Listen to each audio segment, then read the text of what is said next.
How's it going, ladies and gentlemen? My name is RuffledRowlit, and welcome back to a brand new video, guys. Now, if I sound really weird, if I sound a little bit off, it's because I'm actually sick right now. My brain is killing me, and my throat is totally destroyed. So I do apologize if I'm a little bit off. I am very tired as well. I should really be sleeping right now. And people, I tweeted out a few times saying, like, sorry guys, there's not going to be a video today. But literally, I seem to be unable to keep myself away from making a video because honestly, there's so many subjects coming up right now, and I thought it'd be worthwhile just cover what's going on because people want my thoughts and opinions on it. So we're going to be covering two specific subjects in this video.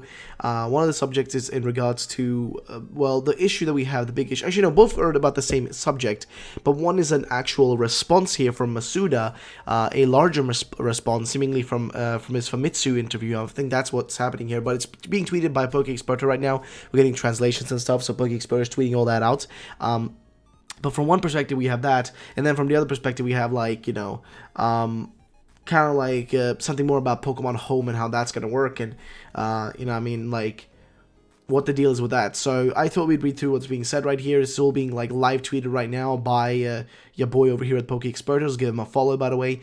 But it's being live tweeted, and then the other subject is also that was sent to me here by Angelica on Twitter. Thank you so much for that, by the way. I wanted to hear my opinion on what my thoughts are on Pokemon Home having some sort of playable content in the actual app, the Pokemon Home app, which I wonder what that could be like and what that will be. So, we'll look into that, see what that's all about. But let's start with the actual interview stuff here. Now, this is being live tweeted right now. This translation is still happening. The latest one was like literally 8 seconds ago. So I'll be slowly reading through these, kind of giving my opinions as we go down. And then we'll, one by one. And if we get down and there's still new ones, coming, and they are not there yet, we'll just jump over to talking about Pokemon Home and whatnot. And the reason I'm doing this right now, I'm not waiting for the full translations to be finished off, is because my throat is killing me and I really want to sleep, and I just wanted to get this kind of video out for you guys so you know what's going on for those of you who do not keep track of every single tweet that comes out about this stuff. So it's the best way for you guys to be provided this info. Also, if you don't want to listen to my voice or to me talking about this, it's going to be linked down below as per usual. Either way. So, new interview of the official website to Junichi Masuda and Shigeru Omori on Pokemon Sword and Shield. I leave the interesting parts in this thread. So there is a actual full thing about this. It's a full kind of interview going on here. So here's what Omori says. The Galar region is based in the United Kingdom and is related to the theme of force. There are many legends in the United Kingdom of giants and others, and we are trying to bring them to the games. So this is something that was also, there was a bit of a theory here from one of my viewers, Pyrite Pangolin, I think was the one who sent this to me actually as well on Twitter. If it was a different person sent it then to me and said that they made it, I don't know. By the way, saying that they also have this giant in Britain Dynamax makes sense, which is true. It does. They do make sense. And it seems to match up what Omori is saying here. Then he continues saying that the time to create a new region depends on the game, but it's also it can also last quite a bit. For Sword and Shield, we started the conceptual work after ending the development of Sun and Moon. The conceptual phase lasted 1 year, and then we went on to a production, including the debug phase. It lasted about 3 years. So clearly they've done a lot of different things here, and the development time has been very long, which is why I'm confused as to why it's taken them so long to do this. Because honestly, making an open plain field with Pokemon that have pathing to them is not that big of a deal, okay? It isn't that big of an endeavor. And looking at the gameplay, now, when you actually look at the gameplay of the Pokemon when they're moving around and stuff, there isn't any, specific brand new animations for them. I think there's, somebody posted a tweet of a Wingull that's, flying around, and it doesn't even, its wings are just like this, It's like moving like a robot, There's this sort of movement, like a robot movement, And I'm just sitting and looking at it, I'm like, well, what took so long to make this? Because honestly, the open plain field is way easier to make. The wild area, I'm going to tell you right now, for those who do not believe this, the wild area is probably way easier, and actually is way easier for them to make than making something like, a bunch of cities that have a specific path for them. Because it actually takes a longer time to plan out the path and what's going to happen and all that. Whereas the wild area is just kind of to go in, make a plain field, just make a straight up plain field and just do a little bit of tinkering in some areas. It takes way less time. If you've ever been into Unity and you've ever made Unity maps, it's kind of simple. You know how in Unity, those who do know how to use the program, you can kind of just make maps very easily. You can spend a day and make a really great looking map, and good looking map, but in reality it wasn't compared to if you had been sitting there and modeling brand new buildings and stuff, which takes way longer. Making this kind of open plain field with maybe a little bit of water, a few small buildings, and mostly a few trees and stuff. That doesn't take too much time, and that's where I'm a little bit confused as to like, so debugging took 3 years. That's a long time for that, unless I'm mistranslating this here, which is a little bit strange, but I don't know. Either way, so that's why I'm also like, a little bit torn on the subject of people being like, oh, they're, this is just how it is. It's just how it has to be. You know what I mean? They don't have time to make all the models. They do. They should have had it. They can just hire more people in. They're not a small company. They're a big company. They own Pokemon. Okay, they should be able to do that. I mean, sure, maybe time constraints made it. Maybe they should have focused on Pokemon and not sat around and made games like Town and stuff. Which I get it. Is a company, you want to make other stuff and you don't want to be limited to one franchise.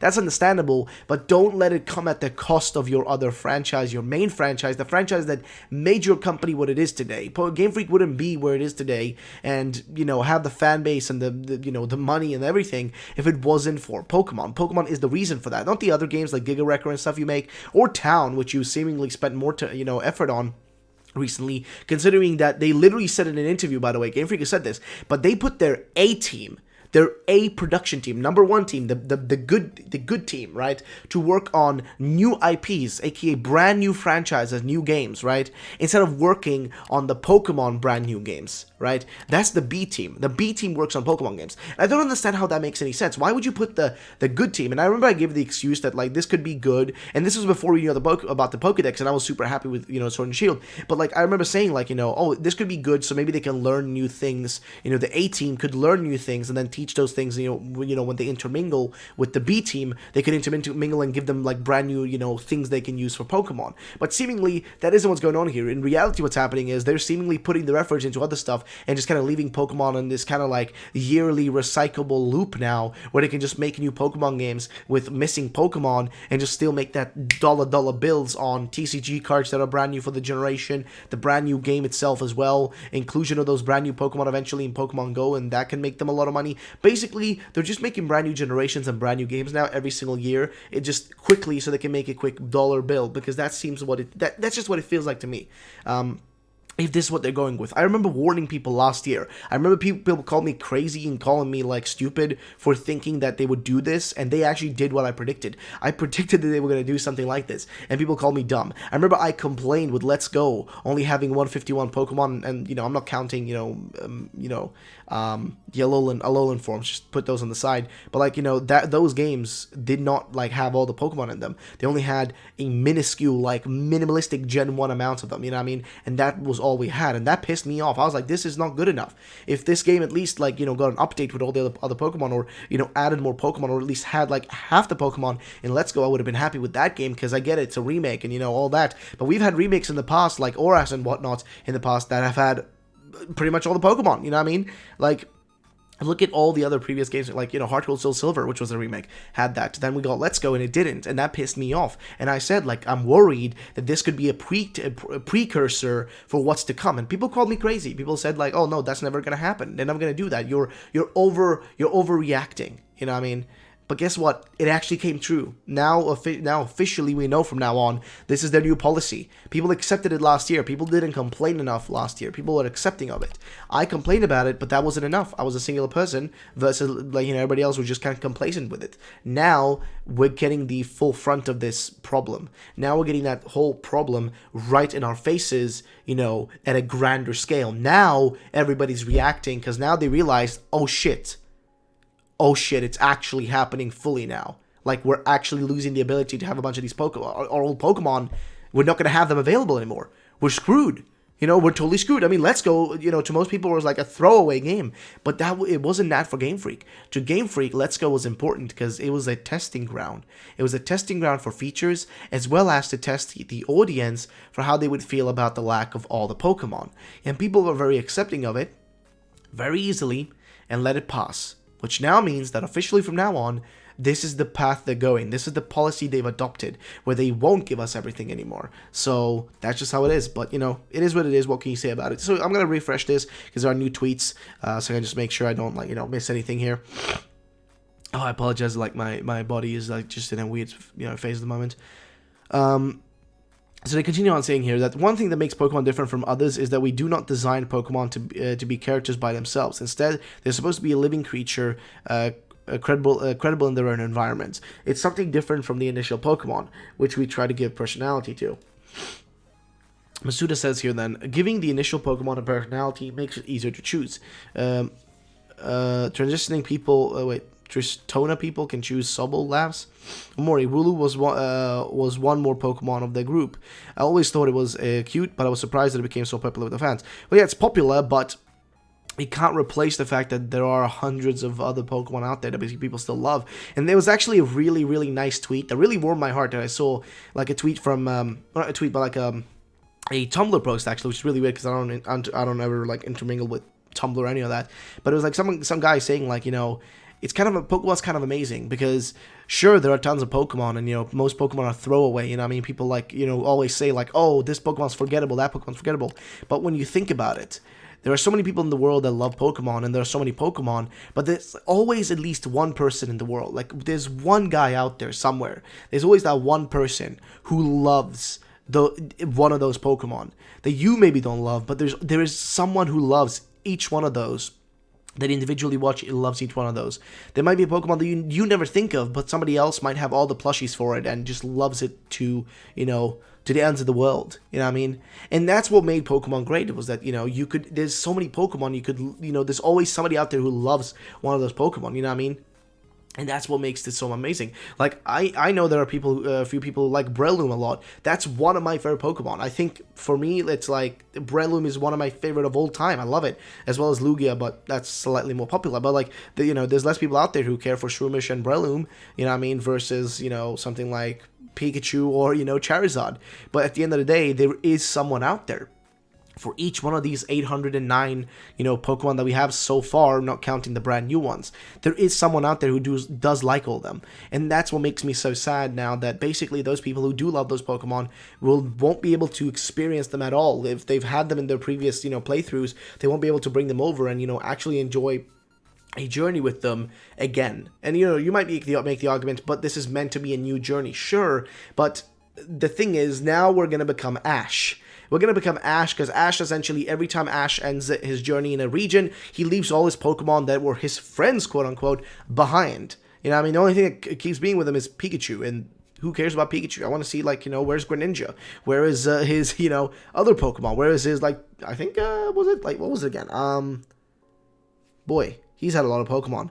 Like, Sceptile, where's the Sceptile? You know, shit like that. Like, you know, the thing is, we bring these Pokemon over for a reason, because we love them. And now we won't be able to do that, which is a little bit disappointing, because this is the future of Pokemon now.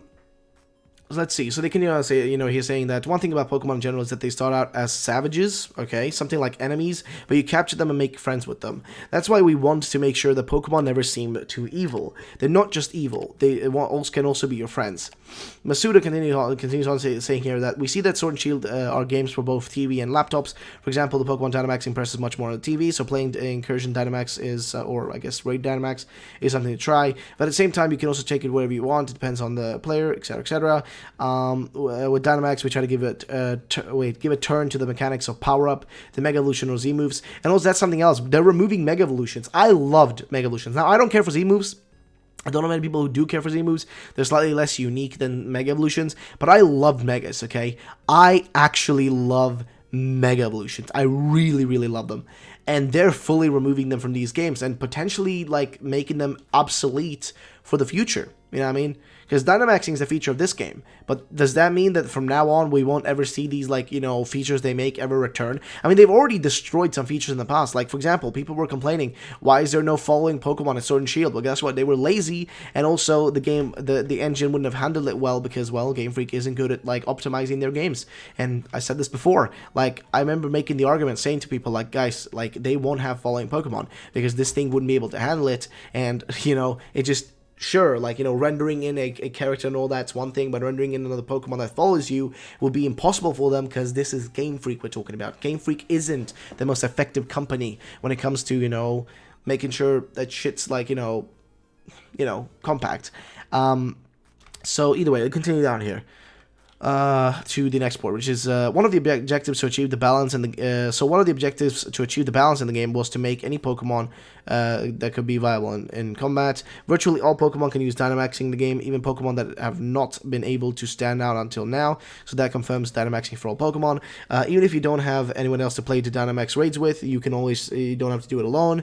And then the interviewer says some questions that seem interesting to us. You can read it full English here, and here's the actual full thing if you guys want to read through it. But of course, they're not doing the the hard-hitting, too many of the hard-quitting questions. There's also an interview with Famitsu, actually, which you guys can go through and, read through if you want to, which I might do a video on later on.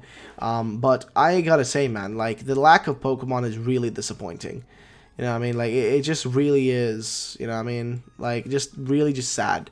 And next thing here is Pokemon Home. So I'm wondering what Pokemon Home's deal is, because clearly it's going to be some sort of app, right, on your phone, and probably some sort of downloadable version also on the Switch. And apparently there's going to be some sort of some sort of playable content on the Pokemon Home. Now I wonder what that playable content is. If it's just some sort of like boring mini games that won't be interesting, because like if I'm paying for Pokemon Home monthly or yearly or whatever, you know what I mean, I don't want it to just be like, oh, here's like a throwaway like Tetris mini game, right? I don't care for that. Like, that's not what I want. What I want is, like, give me something more feasible in there. Like, give me...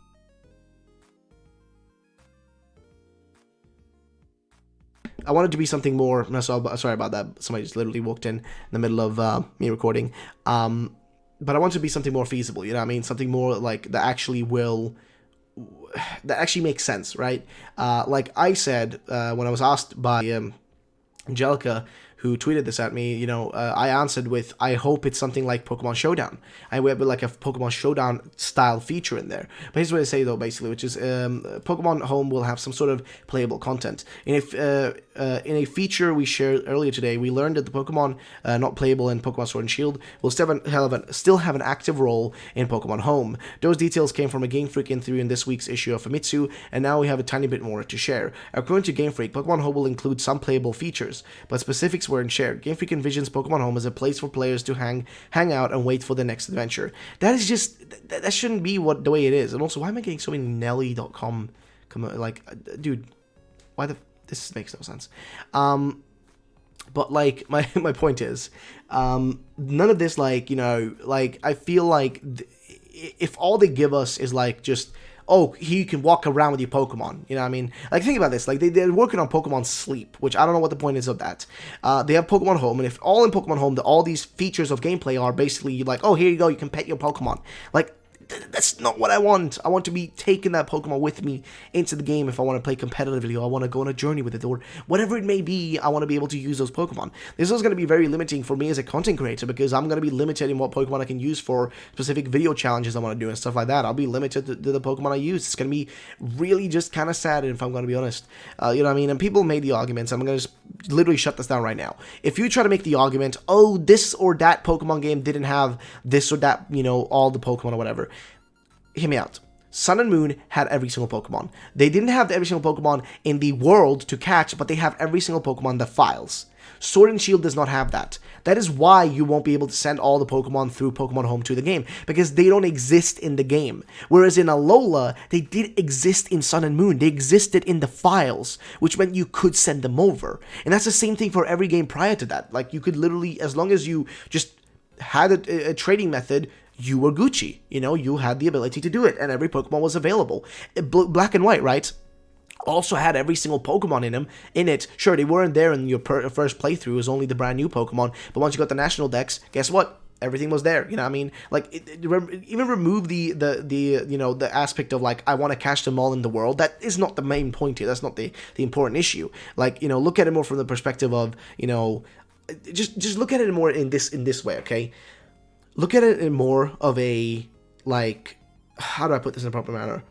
Like, look at it in more of a, like, I'm sorry, my brain, I'm so sick right now, like, dude, like, I've got a little bit of a cold, so my brain's a little bit off, but, like, don't look at it in that sense of way. Like, look at it more of a, I can barely remember where I was, I'm sorry, but, like, people are making this argument, you know what I mean, like, right now, that, like, oh, gold and silver didn't have all the Pokemon, but that's because back then there weren't even that many Pokemon.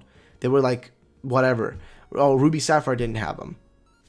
Well, Well, that's because back then we didn't, like, you know, there weren't that many in general. You know what I mean? Like, there weren't that many Pokemon. We've you know, it's become a thing since then, you know, up until now, that we've had all the Pokemon. You know, that's why Pokemon Bank exists. What's the point of Pokemon Home if I can't send all my Pokemon over?